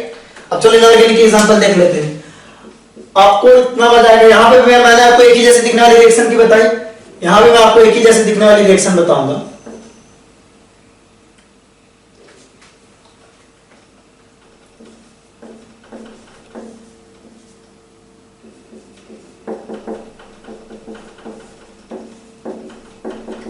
इन दोनों रिएक्शन को देखो, है ना, लगभग बिल्कुल सेम रिएक्शन है ना, लगभग दोनों बिल्कुल सेम रिएक्शन है, कोई खास डिफरेंस है नहीं, ठीक है। आपका H2 प्लस Cl2 रिएक्ट कर रहा है, HCl बना रहा है, यहाँ पे H2 प्लस H2 रिएक्ट करके HI बना रहा है, लेकिन जो दोनों की रेट है ना, अच्छा ये लॉ ऑफ मास एक्शन से जाए तो रेट क्या होना चाहिए यहाँ पे, रेट ऑफ रिएक्शन किसके इक्वल होना चाहिए, कांस्टेंट K इनटू रिएक्टेंट पे पावर 1 और Cl2 पे पावर 1, राइट, कोएफिशिएंट का हमने डायरेक्टली कर दिया, बट एक्चुअली जो इसकी रेट होती है प्रैक्टिकली जो आती है वो आती है यहां भी जीरो और यहां भी जीरो, इन दोनों के ही कंसंट्रेशन पे इसका रेट डिपेंड नहीं करता, अरे बिल्कुल प्रैक्टिकल ऑब्जर्वेशन, राइट। लेकिन यहां वो फॉलो होता है, रेट ऑफ रिएक्शन यहां क्या होता है, रेट ऑफ रिएक्शन यहां होता है आपका K H2 पे पावर 1 I2 पे पावर 1, डायरेक्ट ऐसे लिख सकते हो, आपको याद नहीं करना, डोंट वरी, याद नहीं करना, मैं बस आपको प्रूफ बता रहा हूं कि लॉ ऑफ मास एक्शन बहुत ही झूठा साबित हो रहा है इस केस में, ठीक है, यानी कि ये बात तो कतई सही नहीं है, राइट, समझ में आ रहा है, ठीक है, यानी सही क्या है, वो आता है आपका रेट लॉ, है ना, रेट लॉ से आता है, क्या आता है आपका रेट लॉ, रेट लॉ क्या आता है, रेट लॉ इसको मॉडिफाई किया लॉ ऑफ मास एक्शन को, ये कि रेट जो है ऐसा ना हो करके, है ना, मान लीजिए आपका एक रिएक्शन है A B किस प्रोडक्ट है आपका, ठीक है, तो जो रेट होगा, रेट लॉ का कहना है जो रेट होगा वो आपका K into A to the power X होगा और B into B to the power Y होगा।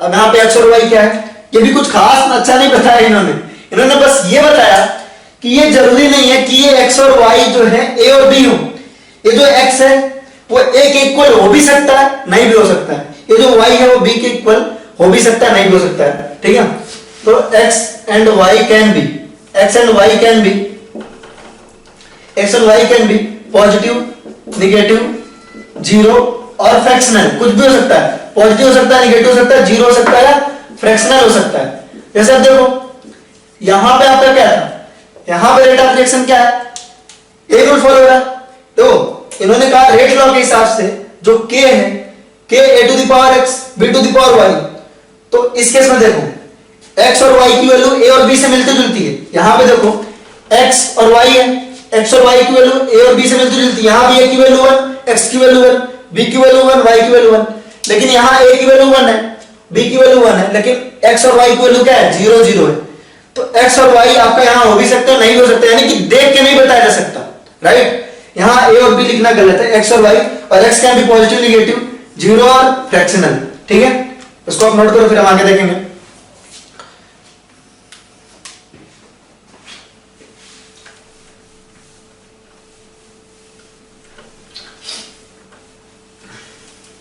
इसी को हम बोलते हैं रेट लॉ एक्सप्रेशन भी, जो हमने यहां लिखा है ना, इसी को कहते हैं रेट लॉ एक्सप्रेशन, किसी भी रिएक्शन के लिए। जैसे मान लो हमने इस रिएक्शन के लिए देखा कि H2 प्लस Cl2 है ना गिव्स HCl था 2HCl, इसके लिए जो रेट लॉ एक्सप्रेशन है, rate law expression, rate law expression, rate law expression, rate law expression क्या है, रेट लॉ एक्सप्रेशन इसी को कहते हैं आपका कि rate of reaction is equal to K H to the power 0 और Cl टू द पावर 0, ठीक है। अब इतनी देर से हम ऑर्डर कर रहे हैं, ये रेट लॉ एक्सप्रेशन है। अब हम देखने वाले हैं कि ऑर्डर क्या होता है, ठीक है, कि ऑर्डर क्या होता है, ठीक है, लिखिए आप ऑर्डर, ऑर्डर की डेफिनेशन लिखेंगे, order is defined as, order is defined as, order is defined as, order is defined as sum of the power, sum of the power, order is defined as, order is defined as, order is defined as sum of the power, order is defined as sum of the power,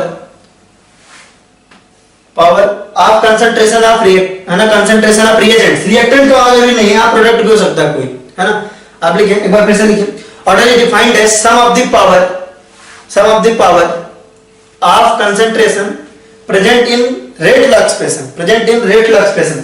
for example आपकी कोई reaction है, for example आपकी कोई reaction है कि A है ना, A plus B plus C gives product, ऐसा करके एक रिएक्शन है, ठीक है। तो ध्यान समझिएगा क्या कह रहा हूं कि जो आपका रेट लॉ है, सपोज इसके लिए रेट लॉ है ना, रेट लॉ जो है आपका, रेट इज इक्वल टू क्या, रेट ऑफ रिएक्शन क्या है आपका, इसके लिए rate of reaction is equal to है ना, लिखा हुआ k a to the power p b to the power q c to the power r, suppose ऐसा दिया है, रेट लॉ एक्सप्रेशन में दिया हुआ है। तो इस रिएक्शन के ऑर्डर पूछे तो कहते हैं order of the reaction will be equal to, order of the reaction will be, order of reaction will be, order of reaction will be p plus q plus r, ठीक है। Order of reaction क्या होगा, जो आपका a के power p है, b पे power q है और c to the power r है, तो ये हो जाएगा आपका p plus q plus r, ये हो जाएगा आपका order of reaction, overall order of reaction, order of reaction या ओवरऑल ऑर्डर ऑफ रिएक्शन। अगर आपसे पूछा जाए order with respect to A, order with respect to A, तो वो कितना होगा विथ रिस्पेक्ट टू ए, वो कितना होगा आपका केवल p। With respect to A कितना ऑर्डर है, वो होगा आपका p। With respect to b कितना ऑर्डर है, order with respect to b, वो कितना आपका q। और order with respect to c, वो कितना आपका r। Order with respect to A p, order with respect to b आपका q, और ये आपका r, सीधी सी बात है। और overall order of reaction p plus q plus r, सीधी सी बात है। यानी कि अगर आप SN2 को देखो, SN2 में आपका क्या था, उसको भी लिखिए ध्यान से, वहां पे रेट आपका किसके इक्वल था, आपका रेट आपका था k इंटू RCl पे पावर 1 न्यूक्लियोफाइल पे पावर 1, ऐसा था। तो आप क्या कहते थे, ऑर्डर ऑफ रिएक्शन कितनी है आपकी, है ना, बहुत सारे बच्चों ने मुझसे पूछा था यार, है ना, ऑर्डर ऑफ रिएक्शन कितनी थी, ऑर्डर ऑफ रिएक्शन कितनी थी, ऑर्डर ऑफ रिएक्शन होगी आपकी 1 प्लस 1 यानी कि 2, और SN2 की ऑर्डर क्या होती थी 2। लेकिन अगर पूछा जाए order with respect to RCl, alkyl halide के रिस्पेक्ट में क्या ऑर्डर है, तो 1, order with respect to nucleophile 1, यहां आप लिख भी लो चाहो तो, ऑर्डर विद रिस्पेक्ट टू, है ना, एल्काइल हैलाइड, तो क्या आ जाएगा आपका 1, order with respect to nucleophile, यहां पे आ जाएगा आपका 1, राइट, ठीक है। अगर आप SN1 रिएक्शन को देखो, आप इसको नोट करो, है ना, ऐसे घोचापाती हो जाएगा, है ना, आगे हम देखेंगे इसको आप नोट करिए, फिर आगे देखते हैं।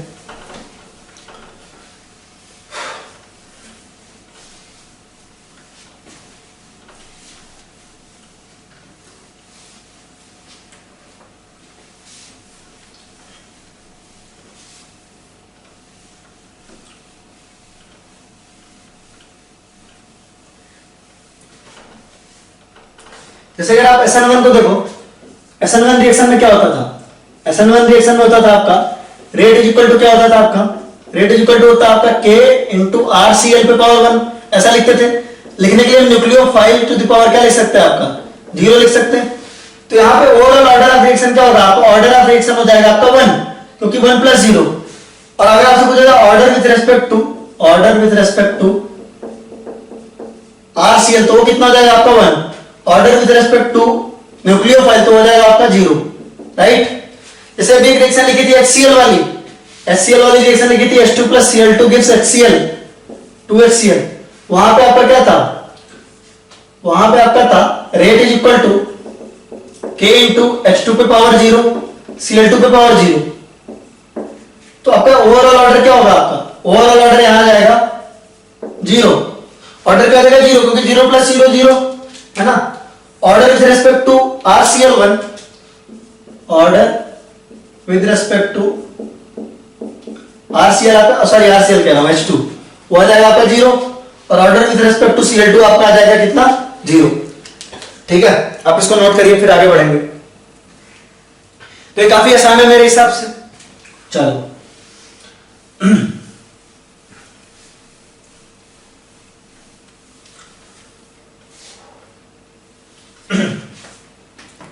हम देखेंगे, है ना, ऑर्डर के बारे में एक और बात करने वाले हैं, लिखेंगे ऑर्डर का इंपॉर्टेंट पॉइंट लिखेंगे।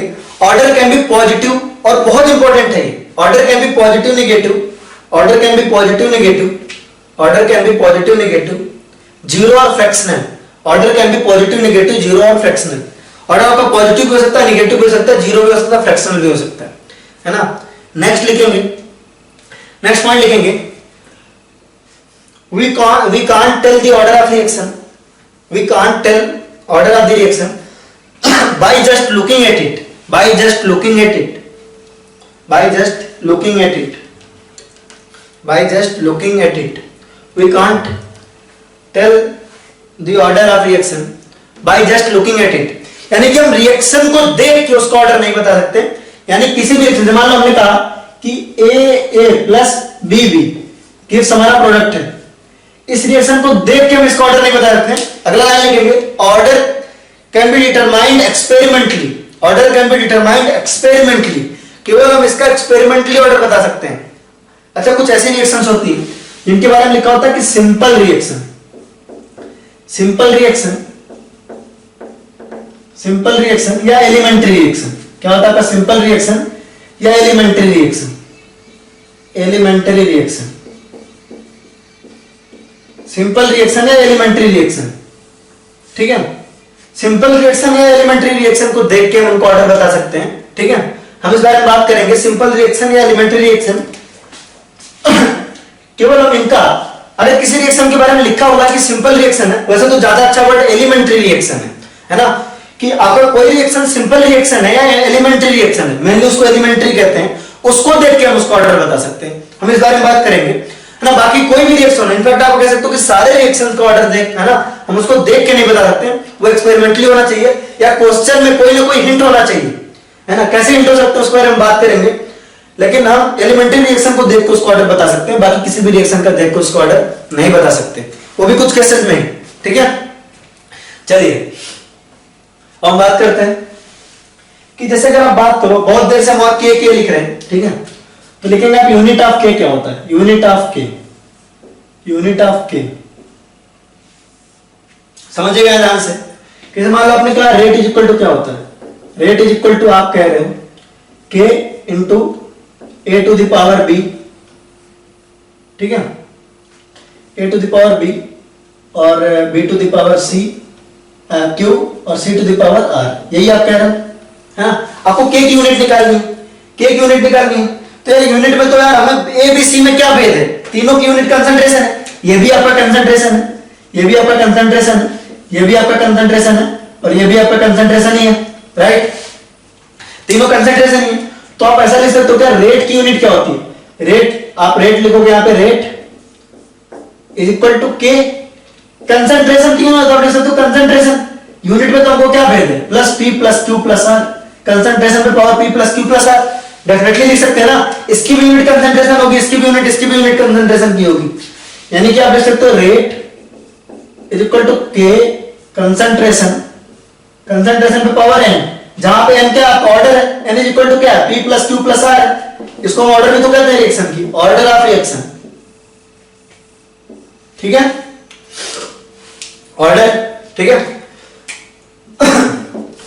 अब रेट की यूनिट क्या होती है, रेट की यूनिट होती है आपकी मोल पर लीटर इन जनरल पर सेकंड, है ना, या आपका होता है, इधर लिखते हैं आपका होता है एटीएम पर सेकंड भी होता है ना।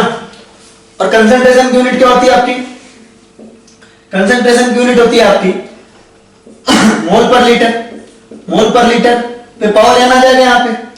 के की यूनिट को आप लिख क्या सकते हो, यहां से आप के की यूनिट लिख सकते हो, ध्यान समझिएगा, unit of K will be equal to, unit of K will be equal to, देखिए यहां पे मोल पर लीटर, मोल पर लीटर आया, सेकंड इनवर्स, यहां आएगा आपका मोल पर लीटर पे पावर एन, है ना, थोड़ा सा कॉम्प्लिकेटेड है लेकिन अच्छे समझिएगा। तो यूनिट ऑफ के इज इक्वल टू आएगा आपका मोल पर लीटर अपॉन मोल, देखो मोल पर लीटर अपॉन मोल पर लीटर पे पावर एन, आप इसको लिख सकते हो मोल पर लीटर 1 माइनस है, ध्यान रखिए ऐसा लिख सकते हैं। अरे यार देखो यहां पे मोल पर लीटर पे पावर 1 मान लो, यहां पे मोल पर लीटर पे पावर एन, इसको ऊपर ले जाओगे तो 1 माइनस एन हो जाएगा, है या नहीं। और ये बहुत इंपॉर्टेंट है, ये यहां मिस्टेक हो जाती है, और यहां पे आएगा आपका सेकंड इनवर्स, क्या आएगा आपका सेकंड इनवर्स। अच्छा एक चीज बताओ, अगर यहां एन आया और एन क्या ऑर्डर है, यानी कि unit of K, unit of K किसके ऊपर डिपेंड कर रहा है, unit of K depends on, unit of K depends on order, unit of K depends on order of reaction, unit of K किसके ऊपर डिपेंड कर रहा है, आपको ऑर्डर ऑफ रिएक्शन के ऊपर डिपेंड कर रहा है, unit of K depends on order of reaction, unit of के आपका ऑर्डर पे डिपेंड कर रहा है, unit of K depends on order of reaction, unit of के आपका ऑर्डर पे डिपेंड कर रहा है। यानी कि अगर आप n की वैल्यू चेंज करते जाओ, अगर n की वैल्यू चेंज करते जाओगे, n की वैल्यू आपकी अलग अलग होगी, फॉर डिफरेंट एन यानी कि फॉर डिफरेंट ऑर्डर है ना, unit of K will be different, unit of K will be different. तो यहां से एक बात भाई ये चिल्ला के कह रहा है, क्या कह रहा है कि अगर हमको यूनिट ऑफ के पता हो तो वहां से भी हम ऑर्डर बता सकते हैं, डेफिनेटली बता सकते हैं। यूनिट ऑफ के से भी तो ऑर्डर बता सकते हैं, यानी कि अगर आपके क्वेश्चन में के की यूनिट लिख रखी है तो वहां से आप ऑर्डर बता सकते हो। कैसे बता सकते हो, देखो अगर आप यहां पे लिखो ऑर्डर ऑफ रिएक्शन, यहां पे लिखो आप ऑर्डर ऑफ रिएक्शन और यहां पे लिखो यूनिट ऑफ के। आपने रिएक्शन की ऑर्डर मानी 0, ठीक है, रिएक्शन की ऑर्डर 0 मानी तो n की जगह पे आप क्या पुट करोगे, 0 पुट करोगे तो 1 - 0 विल बी 1, यानी कि आ जाएगा पे यूनिट ऑफ के आ जाएगा यहाँ पे मोल पर लीटर, सिंपल मोल पर लीटर पर सेकंड, इतना आ जाएगा आपका। सिंपल सी बात है, 0 ऑर्डर रिएक्शन के लिए n की वैल्यू क्या होगी 0, 1 - n = 1, तो मोल पर लीटर पर सेकंड, ठीक है। और अगर आपने n की वैल्यू 1 मान ली, तो क्या होगा आपका, n की वैल्यू 1 मान ली तो ये आपका 0 हो जाएगा। n की वैल्यू अगर आपने 1 मानी फॉर फर्स्ट ऑर्डर रिएक्शन, वैसे इंपॉर्टेंट आपके लिए 0 और फर्स्ट ऑर्डर ही है, तो उनके लिए तो आपको k की यूनिट याद भी होनी चाहिए। यहां पे आपका मोल पर लीटर पर सेकंड, k की यूनिट 0 ऑर्डर के लिए k की यूनिट मोल पर लीटर पर सेकंड, और फर्स्ट ऑर्डर के लिए 1 - 1 विल बी 0, और 0 का मतलब क्या हुआ, ये क्वांटिटी 1 यानी second inverse. First order reaction के लिए आ जाएगा सेकंड इनवर्स। अब यहां देखते हैं हम सेकंड ऑर्डर रिएक्शन के लिए, अगर सेकंड ऑर्डर रिएक्शन के लिए देख रहे हैं तो 1 - 2 विल बी -1, -1 का मतलब क्या हुआ, 1 mole litre inverse second inverse, ऐसा, यानी कि देखिए मोल पर लीटर पे पावर -1, अगर आप सेकंड ऑर्डर के लिए लिखे, चलिए सेकंड ऑर्डर के लिए निकलवा देता हूं, यहां पे मोल पर लीटर पे power 1 - n second inverse, n की वैल्यू क्या है 2, 1 - 2 विल बी -1, यहां आ जाएगा मोल पर लीटर सेकंड इनवर्स, यानी कि यहां से आ रहा है कि आपका मोल पे अगर आप लो, मोल पे अगर -1 लगोगे तो हो जाएगा इनवर्स, और लीटर पे ऑलरेडी -1 है, -1 +1 यानी आ जाएगा आपका लीटर पर मोल सेकंड इनवर्स।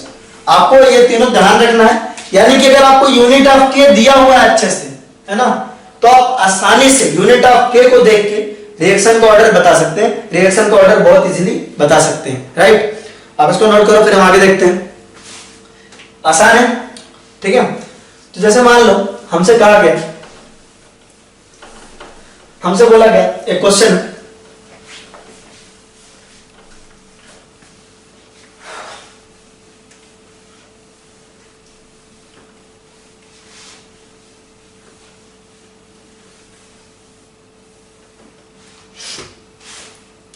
एक क्वेश्चन है हमारे पास, मान लो हमसे बोला गया क्वेश्चन है कि यूनिट ऑफ के, है ना, मान लो ऐसे दिया कि फॉर ए रिएक्शन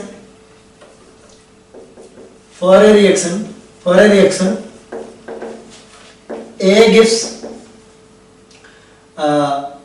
गिव्स आपका बीबी है सपोज, है ना, एंड वैल्यू ऑफ के को क्या कहते हैं आप, रेट कांस्टेंट भी बोलते हो, के को आप क्या बोलते हो, रेट कांस्टेंट भी बोलते हो, क्या बोलते हो आप, रेट कांस्टेंट बोलते हो, उसको आप रेट कांस्टेंट बोल सकते हो या स्पेसिफिक रेट बोल सकते हो, specific reaction rate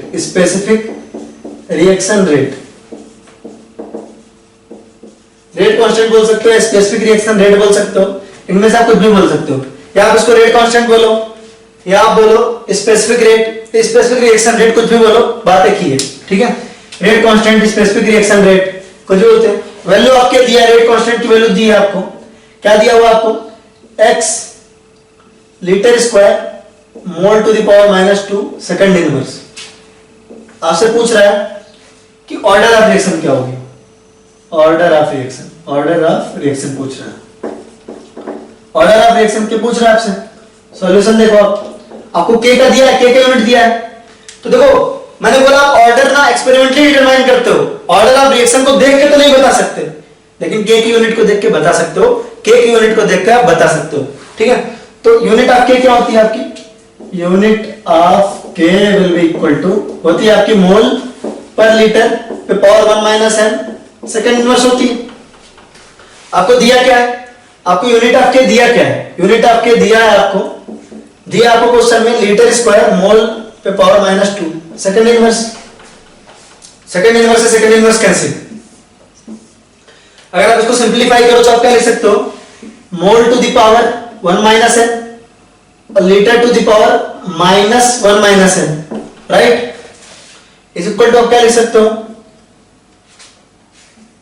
mole to the power -2 और लीटर टू द पावर 2, ऐसा लिख सकते हो यहाँ पे।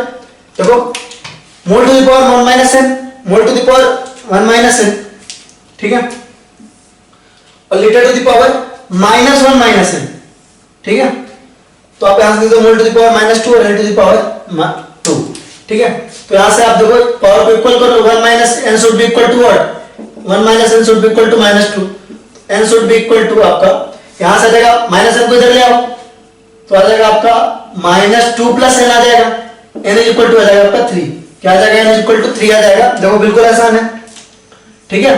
और आपको कंफ्यूजन हो रही हो, ठीक है, आपको कंफ्यूजन हो रहा है, ठीक है, तो आप एक काम करो, आप n की जगह पे आप इसको लिखो, है ना, मोल पर litre power 1 - n second inverse, आप इसकी जगह पे n की कुछ ना कुछ वैल्यू पुट करते जाओ, 1 2 3 4 करके भी आप कर सकते हो, आपकी इच्छा है, ठीक है। अब देखो मान लो आपको यूनिट ऑफ के दिया होता, अगला क्वेश्चन हमारा यूनिट ऑफ के दिया किसी रिएक्शन के लिए सेकंड इनवर्स, यूनिट ऑफ के आपका क्या है, सेकंड इनवर्स, ठीक है, यूनिट ऑफ के सेकंड इनवर्स है। वैसे तो आपको याद होना चाहिए ये क्या है, आपकी फर्स्ट ऑर्डर रिएक्शन है, इतना आपको याद होना चाहिए। आपको जीरो ऑर्डर की, फर्स्ट ऑर्डर की और सेकंड ऑर्डर के लिए यूनिट थोड़ा ध्यान में होना चाहिए, लेकिन उसकी जरूरत नहीं है। तो आप क्या लिख सकते हो, यूनिट ऑफ के दिया है और यूनिट ऑफ के और क्या लिखते हो आप, मोल पर लीटर पे पावर 1 - n सेकंड इनवर्स।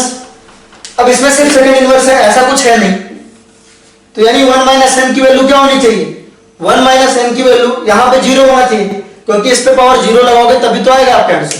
तो आप लिखोगे 1 - n = 0, 1 - n = 0, तो यहां से आ जाएगा आपका n = 1। It is as simple as that, ठीक है। इसको आप नोट करिए, फिर आगे बढ़ते हैं।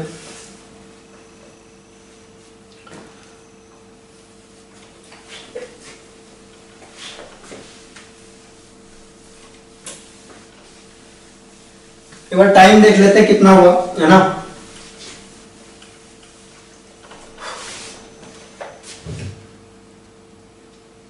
बस लास्ट क्वेश्चन है ना, लास्ट क्वेश्चन यहां से फिर हम अगले क्लास में कंटिन्यू करेंगे, बिल्कुल लास्ट क्वेश्चन, सॉरी है ना, आज भी थोड़ा लेट हुआ।